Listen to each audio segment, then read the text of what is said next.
राम राम भाइयों, welcome back to our channel Desi auto Gyani.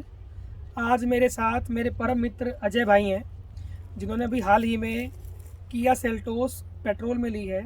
आज हम इनसे जानेंगे कि इनका परचेज़ का एक्सपीरियंस कैसा रहा और गाड़ी लेने के बाद इनको कैसा फील हो रहा है। क्या इनको इस गाड़ी में अच्छाइयाँ दिखी, क्या इनको इसमें कमियाँ महसूस हुई हैं।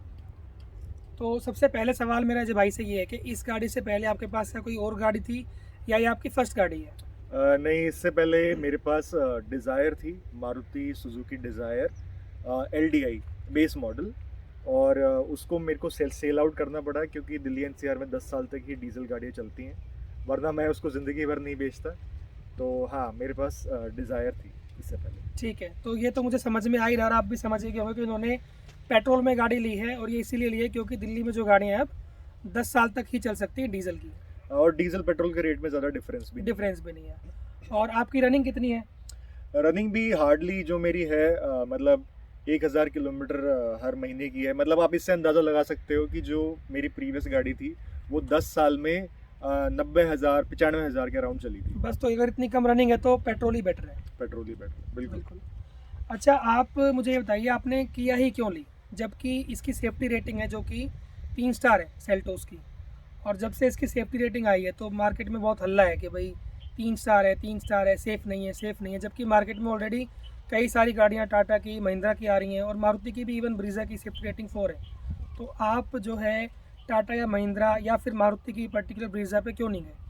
भाई, ये क्वेश्चन आपने ऐसा पूछ लिया, इस पे तो मुंह छुपाने का मन कर रहा है। बट सच्ची बताऊं तो ये ज़्यादा दिल का डिसीजन था, दिमाग का नहीं था।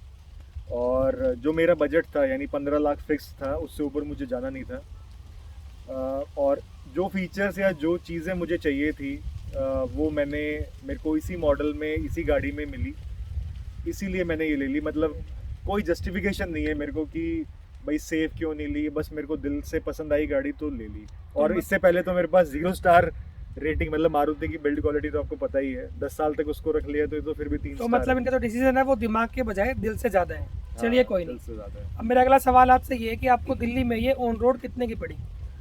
ये ऑन रोड मेरे को 1460 की पड़ी है और इस प्राइस में 16,000 के राउंड की एक्सेसरीज इंक्लूडेड है।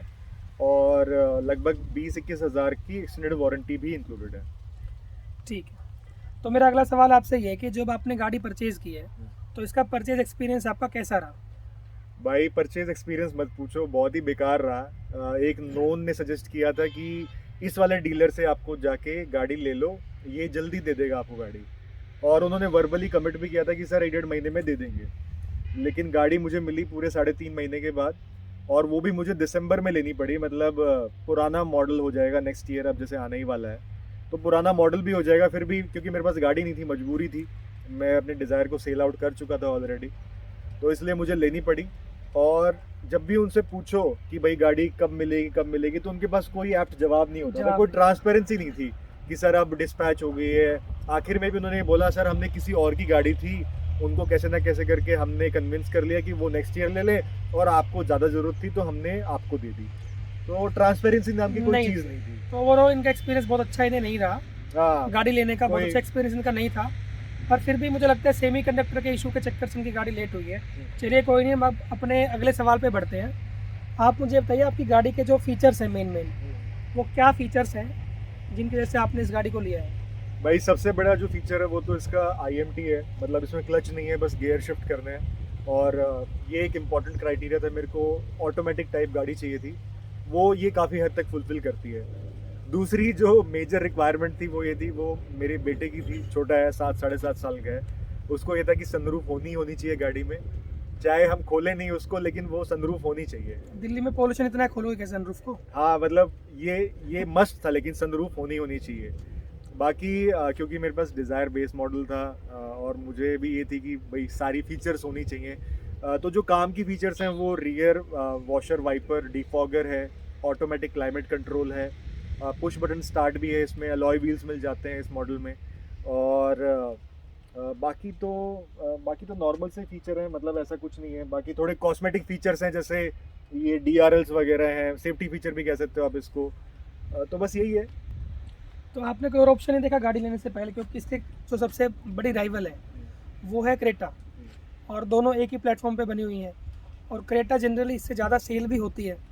तो आपने क्रेटा चेक नहीं किया, फिर आपने कोई और गाड़ी में देखी थी? भाई गाड़ियाँ तो सारी देख डाली थी, सेडान हो, एसयू, कॉम्पैक्ट एसयूवी, जो भी फंसी मतलब सबकी ट्रायल ले ली, सब 4 मीटर से ऊपर, लेकिन हर किसी चीज़ में कुछ ना कुछ कमी थी।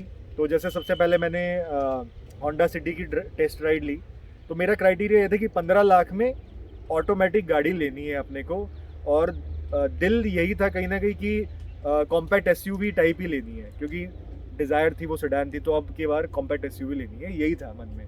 तो सबसे पहले होंडा देखी तो वैसे ही कैंसिल हाँ, होगी फिर आपकी। होंडा सिटी इसलिए कैंसिल हो गई, उसमें हेडरूम भी कम था, गाड़ी चलने में बढ़िया, ऑटोमेटिक उसकी गियर बॉक्स वगैरह सब बढ़िया है, मस्त थी, लेकिन हेडरूम कम था और वो कॉम्पैक्ट एसयूवी नहीं थी, तो इसलिए वो कैंसिल हो गई। फिर देखी ब्रेजा, उसका इंटीरियर आउटडेटेड है, हालांकि गियर बॉक्स और इंजन का कॉम्बिनेशन जो उसका ऑटोमेटिक गियर बॉक्स है बहुत ही बढ़िया है चलने में, बहुत अच्छे से काम करता है वो। बहुत अच्छे से काम करता है, लेकिन बिल्कुल। उसका रीज़न ये था कि इंटीरियर आउटडेटेड है, इसलिए वो नहीं ली। फिर उसके बाद में हमने देखी स्कोडा की कुशाक थी, कुशैक। वो पापा को काफ़ी पसंद थी, क्योंकि स्कोडा की एक स्नॉब वैल्यू है कि हाँ भाई स्कोडा की गाड़ी है, लेकिन क्योंकि उसकी मेंटेनेंस और काफ़ी महंगी रहती है स्कोडा की गाड़ियों की, और दिखने में वो ज़्यादा बड़ी नहीं लग रही थी, ऐसा लग रहा था कि एक हैचबैक ही है। और बॉक्सर डिज़ाइन की बात की तो MG एस्टर भी रडार में थी, और उसका मुझे ज़्यादा पावर मुझे अच्छी नहीं लगी, इंटीरियर हालांकि बढ़िया है उसके, पावर मुझे सफिशेंट नहीं लगी उसकी, जो CVT वाला गियर बॉक्स के साथ जो 1500 सीसी का इंजन है वो मुझे इतना अच्छा नहीं लगा, और मोर ओवर उसकी वो बॉक्सी लुक्स नहीं है, वो ऐसा लगता है कि आपको हैचबैक जैसी फीलिंग देती है, क्रॉसओवर टाइप है। क्रेटा देखी आपने? हाँ, क्रेटा इसलिए नहीं ली क्योंकि उसमें IMT वाला जो है वो गियर बॉक्स आता ही नहीं, सीधा CVT आता है, और वो बहुत 18 महंगा है। वो 18 लाख के अराउंड वो पड़ता है, आपके बजट से बाहर जा रहा वो था। बजट से बाहर था। तो अच्छा, गाड़ी का कंफर्ट कैसा है आपकी का? गाड़ी का कंफर्ट की अगर मैं बात करूं तो अगर डिज़ायर से कंपैरिजन करूं, क्योंकि मैंने तो वही चलाई है 8-10 साल, तो उससे अगर ड्राइवर का जो ड्राइवर सीट है उसका कंपैरिजन करूं कंफर्ट का, तो वो मुझे डिज़ायर में बेटर लगता था, क्योंकि उसकी सीट्स मतलब आप भी मानोगे स्विफ्ट की जो हाँ। सीट्स हैं फ्रंट वाली, सीट बहुत ज्यादा कंफर्टेबल वो उसकी कंफर्ट एकदम हग कर No लेती हैं। इसका भी बुरा नहीं है, मतलब अब जैसे मैं यूज टू हो गया हूँ तो ठीक लग रहा है मुझे, बल्कि जो फैमिली का जो इनपुट है, जैसे मम्मी पापा पीछे बैठे, वाइफ पीछे बैठी, बच्चा बैठा पीछे, उन्होंने बोला कि कंफर्टेबल है, लेग रूम, हेड रूम वगैरह, seating comfort, under thigh support, सब उनको ठीक लगा। ठीक है। अच्छा, तो आपको इसकी हैंडलिंग कैसी लगी? इस सवाल के अंदर मेरे एक साथ में 3 सवाल हैं। एक तो आपको इसकी हैंडलिंग कैसी लगी, दूसरा इसकी राइड क्वालिटी कैसी है, और साथ में एक मेरा है कि इसमें बॉडी रोल तो नहीं है? सबसे पहले हैंडलिंग में भी अगर मैं स्टीयरिंग फीडबैक की बात करूं तो वो, क्योंकि इसमें इलेक्ट्रॉनिकली कंट्रोल्ड APS है और डिज़ायर में हाइड्रोलिक था, तो उसमें ज़्यादा कनेक्ट फील होता था। इसमें थोड़ा सा मुझे वेग लगता है, हो सकता है टाइम के साथ मुझे आदत हो जाए, वो भी टाइम हो जाएगा एडजस्ट हाँ। आपका। तो ये चीज़ है स्टीयरिंग फीडबैक। नेक्स्ट, जैसे अगर क्योंकि इसका स्टिफ जो सस्पेंशन है थोड़ा स्टिफर साइड पे है, बिल्कुल, तो मतलब इतना ज़्यादा भी नहीं है पर स्टिफ साइड पे है, तो बॉडी रोल हाइट होने की वजह से भी कम है, फिर भी कम है, कम है। मतलब अच्छी है हैंडलिंग, शार्प बोलूँगा मैं, हैंडलिंग में कोई प्रॉब्लम नहीं है। अब सस्पेंशन सेटअप की अगर बात करूँ तो थोड़ा सा हार्ड है, स्टिफ है थोड़ा। थोड़ा सा स्टिफ है, बट जब आपको आदत हो जाती है तो आप कंट्रोल कर लेते हो, इन द सेंस कि आपको पता है सामने गड्ढा है तो स्पीड आप ऑटोमेटिकली कम कर लोगे, तो चल जाता है काम, बुरा नहीं है। मैंने दोस्त की क्रेटा भी चलाई थी तो उसमें मुझे थोड़ा बेकार लगा था इससे। हाँ, क्रेटा की ना रियर सीट तो बहुत ही इनकम्फर्टेबल है। हाँ। भले ही गाड़ी बहुत ज़्यादा बिकती है, और क्रेटा ओनर जो होंगे वो हो सकता है उन्हें हमारी बात पसंद भी ना है हम जो बोल रहे हैं, पर पर्सनली हम लोगों ने क्रेटा में राइड की है, लॉन्ग राइड की है रियर सीट पे, तो वो काफ़ी स्टिफ लगती है जो इसकी रियर सीट है क्रेटा की। चलिए, अब मेरा अगला सवाल है आपसे। बॉडी रोल के बारे में आपने बताया कि ज़्यादा बॉडी रोल है नहीं, बॉडी रोल क्योंकि सस्पेंशन सेटअप थोड़ा स्टिफ है। तो इसकी ब्रेक्स कैसी हैं? ब्रेक्स भाई देखो, डिजायर के कंपैरिजन में तो बहुत ही बढ़िया है, ठीक है। तो डिजायर तो ऐसी थी कि ब्रेक लगा और ऐसे फिसलती हुई जाएगी, स्किड वो करते हुए तो के अंदर, बस रुकने का नाम ही नहीं था। टायर बिल्कुल। क्वालिटी भी उसकी अच्छी नहीं थी, अच्छी नहीं MRF के हार्ड रबर टायर से, तो मेरे लिए तो काफ़ी बड़ा जंप है, मतलब मैं तो काफ़ी कॉन्फिडेंट फील करता हूँ इसको गाड़ी को चलाने में, ब्रेकिंग के हिसाब से मेरी बढ़िया है। अच्छा, ये बताइए गाड़ी की ना पिकअप कैसी है, मतलब कैसे भागती है गाड़ी, एकदम से उठती है या टाइम लेती है चलने में, कैसी पिकअप है? देखो यार, अगर मैं डिज़ायर से, अगेन डिज़ायर मेरी प्रीवियस गाड़ी थी तो उससे कंपैरिजन करूँ तो उसमें डीजल इंजन था तो उसमें टॉर्क ज़्यादा था, और उसमें टर्बो चार्ज इंजन था, तो एक सर्टेन RPM के बाद में भागती थी गाड़ी। इसमें क्या है कि इतनी भागती नहीं है, लीनियर आपको मिलेगा। लीनियर एक्सेलरेशन गाड़ी हाँ। की है बेसिकली। हाँ। और पेट्रोल गाड़ी वैसे चलती है सारी पेट्रोल गाड़ी, हाँ। अगर आप कंपेयर करोगे उसको टर्बो इंजन से तो वैसे तो वो नहीं चलेगी। हाँ। लेकिन हाँ, गाड़ी तो सिटी के लिए, हाईवे के लिए भी, जैसे मैं हाईवे पे इतना अभी ड्राइव नहीं किया है, मेरे ख्याल में 20-25 किलोमीटर किया है, आसपास कहीं गया था हाईवे पे, तो मतलब एप्ट है, जो आपको पावर है, डिलीवरी वो एप्ट है, आप ओवरटेक इजीली कर सकते हो, It mean- डाउन शिफ्ट करने की जरूरत नहीं है। बिल्कुल, इट मीन सफिशिएंट पावर गाड़ी के अंदर है। हाँ अच्छा, गाड़ी माइलेज कैसी देती है? भाई, माइलेज से तो मैं बहुत ही खुश हूँ। मतलब अब मुझे लग रहा है कि मेरा डिसीजन है वो बिल्कुल सही था, क्योंकि इसमें क्लच आपको नहीं छोड़नी, गाड़ी है ऑटोमेटिकली क्लच लेती है, तो उसका कहीं ना कहीं इम्पैक्ट है माइलेज पे।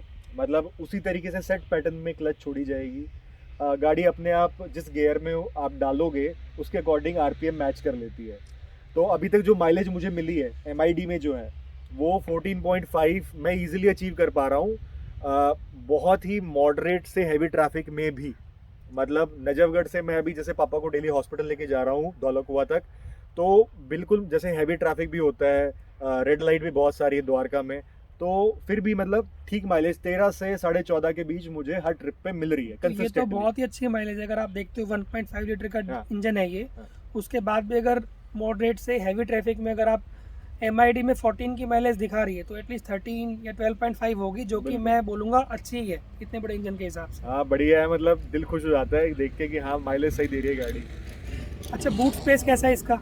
बूट स्पेस हालांकि कोई बहुत लंबी ऐसे ट्रैवल तो नहीं किया है, डिजायर से कहीं ना कहीं कम है, ऑब्वियसली बात है, वो सेडान थी तो उसमें तो चाहे मतलब आप 3-4 लाशें डाल लो, मतलब लाशें डालनी नहीं है, बट कहने का मतलब बहुत बहुत ज्यादा स्पेस थी पीछे हाँ, डिक्की एक्चुअली में। में इनकी जो डिजायर थी वो फुल लेंथ वाली थी, Full सब length 4 वाली मीटर थी। नहीं थी इनकी। हाँ। जो पुरानी डिजायर थी इनके पास वो थी, हाँ, जो कि फुल लेंथ थी, और मुझे लगता है शायद 500 लीटर के आसपास का 500 बूट के स्पेस था around इसका। तो उससे तो डेफिनेटली कम है, लेकिन मुझे लगता है कि एक 3-4 दिन की ट्रिप के लिए सफिशिएंट रहेगा। एक जैसे 3-4 लोग अगर जा रहे हैं 3-4 दिन की ट्रिप पे तो सफिशिएंट तो बूट रहेगा, स्पेस सफिशिएंट है। सफिशिएंट रहेगा।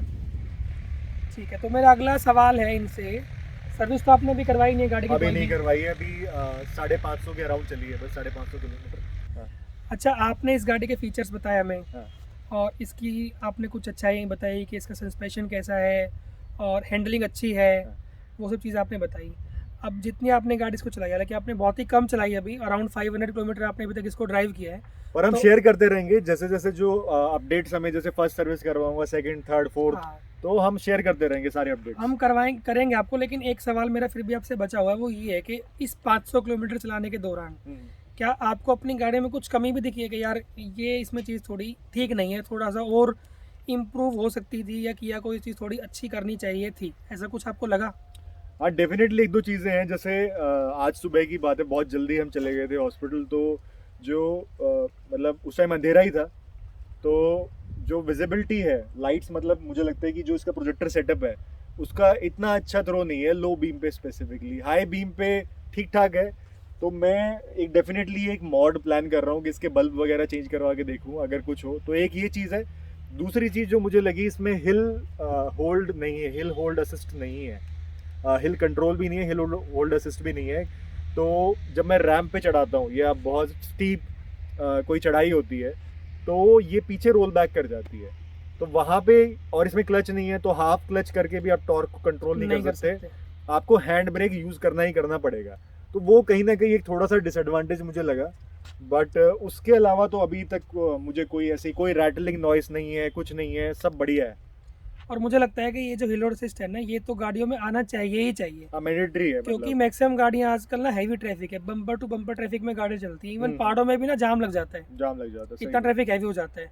तो बम्पर टू बम्पर ट्रैफिक के लिए हिल होल्ड असिस्ट की बहुत ज़्यादा है। नीड है, बहुत जरूरी और वो सभी गाड़ी में होना चाहिए, एक बिल्कुल। बेसिक फीचर होना चाहिए। बिल्कुल बिल्कुल। तो धन्यवाद अजय भाई, आपके साथ बहुत अच्छा रहा आज का ये रिव्यू।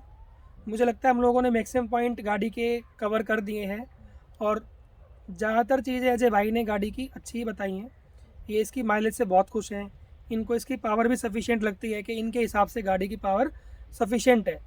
और आने वाले टाइम में विद टाइम जब ये गाड़ी चलाएंगे, हम आपसे इसके सभी के सभी सारे एक्सपीरियंस शेयर करेंगे, सर्विस एक्सपीरियंस कैसा है और गाड़ी आगे कैसी चल रही है, सर्विस के बाद कैसा बिहेव कर रही है, गाड़ी में कोई कमी तो नहीं आई है, ये सारी अपडेट्स हम आपके पास टाइम टू टाइम लाते रहेंगे। बिल्कुल। आप हमें ये बताएं, कमेंट सेक्शन में जा कर के हमें लिख के बताएं कि आपको क्या कोई और क्वेश्चन तो नहीं है जो पेंडिंग रह गया है, जो मैं अजय भाई से पूछना भूल गया हूँ, या कोई आपका स्पेसिफिक अपना खुद का क्वेश्चन है इस गाड़ी को लेकर या किसी और गाड़ी को लेकर।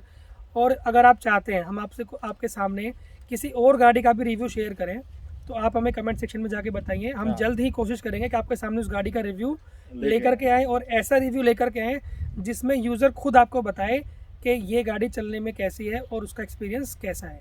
धन्यवाद। राम राम। राम राम भाई।